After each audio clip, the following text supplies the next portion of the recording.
Jays Nation, what I'm about to tell you is going to completely flip your understanding of what's happening inside the Rogers Center front office right now. Just when everyone thought the Bichette contract situation was complicated enough, his camp just dropped a counteroffer so aggressive, so calculated that executives in Toronto are reportedly scrambling to figure out their next move. We're talking about a proposal that doesn't just ask for more money. It restructures the entire power dynamic between player and franchise, and the implications go way beyond just one contract. Drop a comment right now telling me if you think Toronto should accept what Bo's asking for, because this decision is going to define the next decade of Blue Jays baseball. Here's what we know from multiple sources close to the negotiations. The Blue Jays came to the table with what they thought was a massive show of commitment. 9 years, $245 million. By any reasonable standard, that's franchise player money. That's the kind of offer that says we believe in you, we want you here long term, and we're willing to back it up financially. But Bichette's representation looked at that number, looked at the current market landscape, and decided it wasn't even close to what their client deserves. The counter came back swift and stunning. 10 years, $310 million guaranteed, with performance escalators that could push the total value north of $340 million.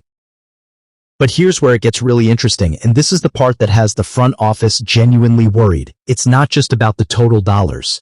Bo's camp built in 2 separate opt-out clauses, one after year 4 and another after year 7. They're also demanding a full no-trade clause from day 1, marketing bonuses tied to jersey sales and international branding, and those performance escalators I mentioned that could add another $30 million to the deal. This isn't a negotiation. This is a statement of intent. Bichette is telling Toronto that if they want him to stay, it's going to be on his terms, with his timeline, and with the kind of financial commitment reserved for the absolute elite players in baseball. Now, let's talk about why this counteroffer is so aggressive and why it's causing such chaos inside the organization. The opt-outs are the nuclear option. Think about what they mean from Toronto's perspective. If Bo exercises that first opt-out after 4 years, the Blue Jays get absolutely nothing in return. No compensation pick in the draft, no ability to trade him before he leaves, no long-term security for the massive investment they're making. They would essentially be paying superstar money for 4 years of control and then watching him walk away if things don't go perfectly. And that second opt-out after year 7? That's insurance for Bo in case he's still performing at an elite level and wants one more big payday before his career ends. The front office is terrified of this structure, and rightfully so. One executive reportedly said in private conversations that the opt-out language scares them more than the actual dollar amount, because at least with a straight 10-year deal, you know what you're getting. You can plan around it. You can build a roster with that commitment in mind. But with opt-outs, you're constantly operating in uncertainty. You're always wondering if this is the year your star decides to bail. You're never able to fully commit to the long-term vision because the player has all the leverage to change the equation whenever they want. And let's be brutally honest about how we got here. The Blue Jays created this situation themselves through years of questionable negotiation tactics. They lowballed Bo in arbitration hearings. They delayed extension talks when they had opportunities to lock him up at a more reasonable number. They prioritized other moves while letting their homegrown star twist in the wind, wondering if the franchise actually valued him. And now they're paying the price. Industry analysts have been pointing out that if Toronto had extended Bo 2 or 3 years ago, they could have gotten him for half of what he's asking now. But they waited. They gambled that they could control costs. And now the market has exploded around them, and Bo has all the leverage.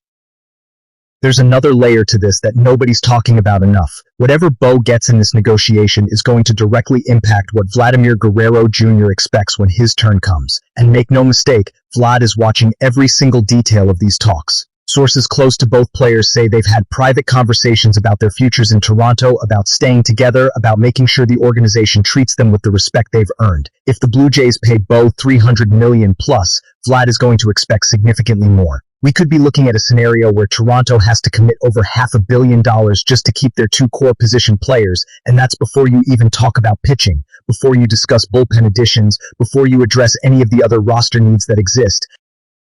The financial implications are staggering. Toronto would be pushing right up against luxury tax thresholds that ownership has historically been reluctant to cross. They would have significantly less flexibility in free agency to add complementary pieces. They would be all in on this core, betting everything that Vlad and Bo together can deliver championships, because there won't be much room for error if those contracts don't perform. And if either player gets injured or declines faster than expected, the franchise could be hamstrung for years.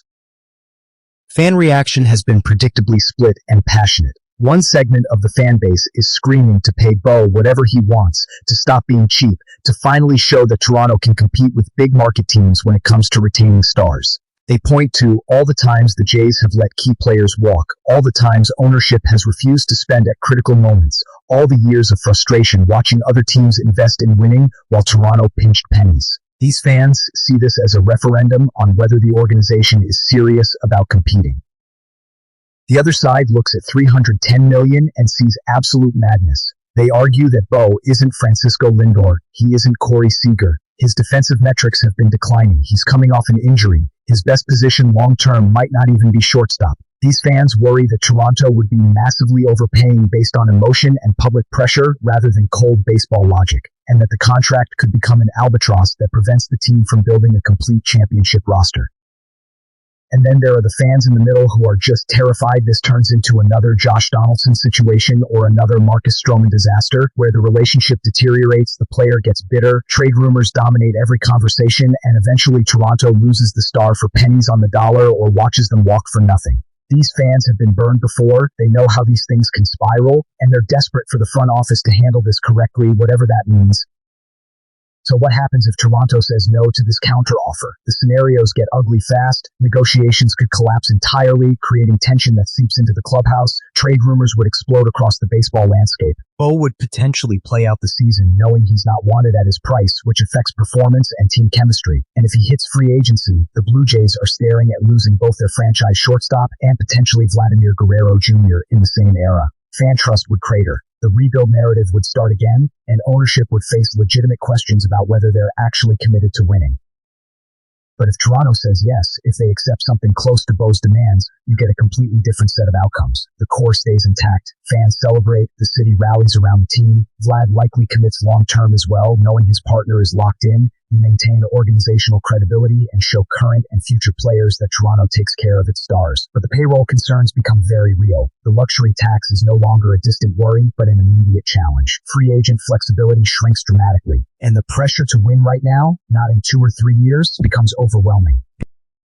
This negotiation represents a genuine crossroads moment for the franchise. Bo Bichette has put the ball entirely in Toronto's court. He's made his demands crystal clear, he's drawn the line, and dared the front office to meet him there. The Blue Jays wanted certainty and control. Bo is demanding respect, flexibility, and generational wealth. Those things don't easily coexist in a contract negotiation, which means someone is going to have to compromise significantly or this whole thing falls apart.